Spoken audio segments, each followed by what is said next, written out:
चलिए शुरू कर। হ্যালো, শোনো, ডেঙ্গু তো শহরে ভয়াবহ রূপ ধারণ করছে, তুমি সাবধানে থাইকো। আমার চিন্তা তোর করতে হবে না, তুই বাপের বাড়ি আছিস, বাপের বাড়ি থাক। দিনের বেলা অবশ্যই মশারি টাঙিয়ে ঘুমাবে। সব রক্ত তো তুই খেয়ে গেছিস, ডেঙ্গু আসবে কি রক্তদান করতে? আচ্ছা রুম্পা, তুমি সত্যি করে একটা কথা বলবা, তুমি আমার বিয়ে করছিলে কিসের জন্য?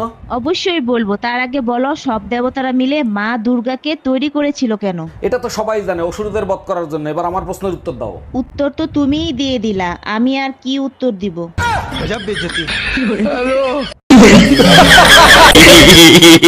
এই তোমারে কাঁচা আম আনতে বলছি আচার দিব বলে, তুমি পাকা আম আনছো কেন? কি উল্টো পুল্টো কথা বলতেছো? আমি তো কাঁচা আমি আনছি, পাকা আম আসবে কোত্থেকে? আমি কি মিথ্যা কথা বলতেছি? রান্নাঘরে গিয়ে দেখে আসো, সব আম পাকা। আম নিয়ে আসার সময় দুই মহিলা অটোতে ছিল, আমার মনে হয় ওই দুই মহিলার কথা শুনে আমগুলো পেকে গেছে।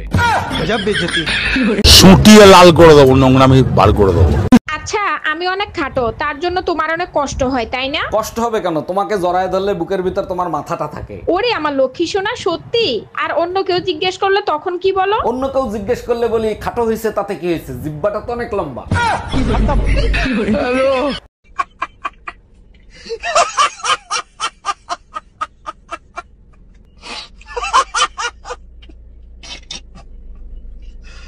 আচ্ছা ভাবি, আপনি যে ভাইয়ের সাথে সবসময় ঝগড়া করেন, ভাই আপনারে কিছু বলে না? আরে অরুণ ভাই, আপনার ভাইয়ের সেই সাহস আছে যে আমাকে কিছু বলবে? ভাইয়ের জায়গায় যদি আমি হইতাম, আমি আপনারে দিনে 10 বার তালাক দিতাম। মুখ চালানোর সাথে সাথে রান্নাটাও ভালো করি, নইলে আপনার ভাই আমারেও তালাক দিত। खत्म।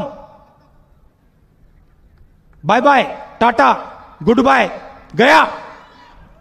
রুম্পা, সামনে তো ইলেকশন আসতেছে, তোমার কি মনে হয় কোন দল জিতবে? যেই দলই জিতুক তাতে তোমার কি? তোমার সরকার জীবনে কোনোদিন পাল্টাবে না। জানো তো, কোন সরকার বেশি দিন গদিতে থাকলে তার পতন নির্মম ভাবে হয়। তুমি টেনশন নিও না, তোমার সরকার মরার আগ পর্যন্ত গদি ছাড়বে না সোনা।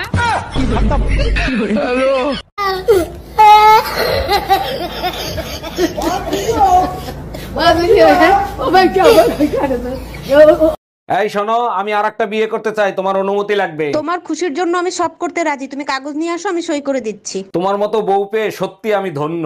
আচ্ছা শোনো, সেকেন্ড হ্যান্ড পিস্তল কি 8-10 হাজার টাকায় পাওয়া যাবে?